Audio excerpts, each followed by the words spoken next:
I really like this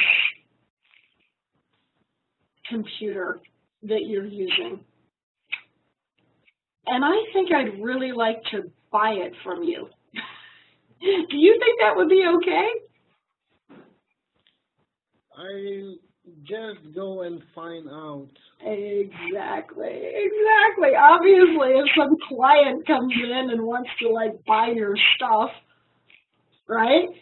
You there's there's a time when you don't want to be the person saying no. Even if you know the answer is no, it's a ridiculous request, right? But instead of saying, I don't think that's possible, like, no, no, no, no, are you crazy, lady? No, you can't buy our laptops. Thank you, get your own.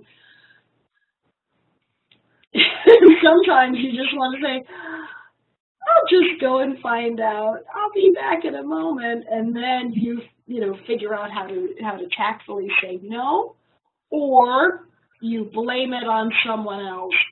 I am so sorry, but I spoke to my boss and he says we need all of the laptops. I'm afraid we can't sell it to you today. But it's not my fault. We're still friends. Okay, so now let's say you want somebody's information, a third party. A nice way to ask, and again, remember, even though we're practicing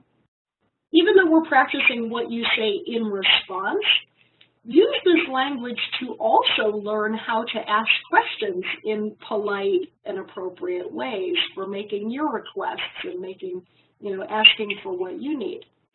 So, for example, if I want somebody's number or their email address, I would just say, do you have his number by any chance?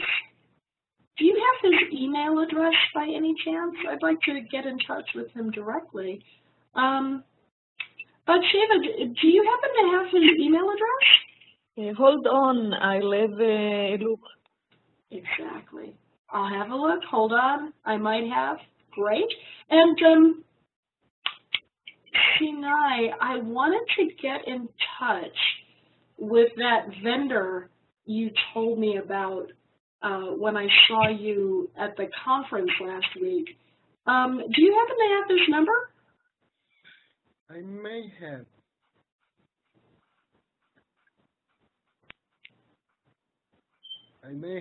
I will have a look.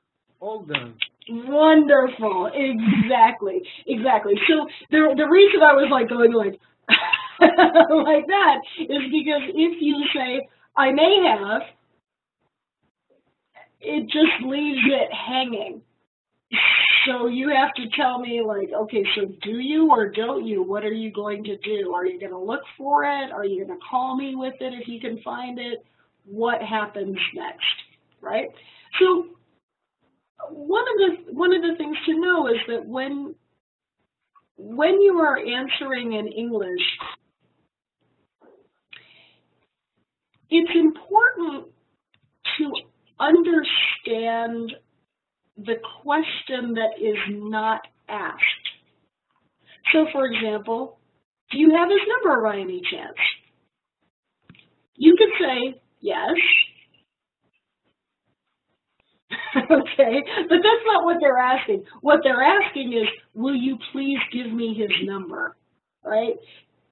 It's a way of asking someone to do something without actually saying, please give me his number.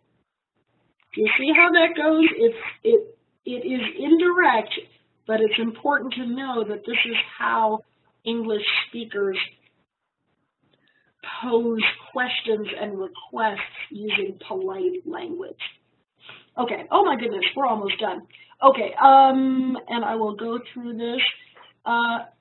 Let's see, they don't have the one you want. You just say, it's fine. It's no big deal. It's okay. It's fine. I mean, someone has to disappoint you. The polite thing is to say it's not a problem. Don't feel bad that you're telling me no. If you are offered a choice between two options, and, it's not like a product or something, and someone says, do you want to eat Italian or Chinese for dinner this evening? It's up to you. They both sound good. Or, I don't mind. You choose.